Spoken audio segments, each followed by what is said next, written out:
रियासती हुकूमत ने तेलंगाना कानून साज असेंबली के बजट इजलास मुनक़िद करने का फैसला किया है, जिसका आगाज़ रवां माह की 26 तारीख से होगा। इस अहम पार्लियामानी सेशन के दौरान हुकूमत 28 फरवरी को ऐवान में रियासत का सालाना मालियाती बजट पेश करेगी, जिस पर तफसीली बहस मुतवक्के है। बावसूख ज़राए के मुताबिक इस बार असेंबली की कार्रवाई 10 से 15 दिनों तक जारी रह सकती है, ताकि अवामी मसाइल पर गौर किया जा सके। इजलास के दौरान मुख्तलिफ नए बिलों की मंजूरी और फलाही स्कीमों के लिए रकूम की फराहमी जैसे अहम उमूर ज़ेर बहस आएंगे।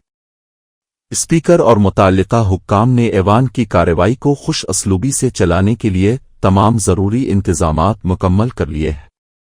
अपोजिशन जमातों ने भी अवामी शिकायत और हुकूमती पॉलिसियों पर घेरने के लिए अपनी हिकमत अमली तैयार कर ली है, जिससे सेशन के हंगामा खेज होने का इम्कान है।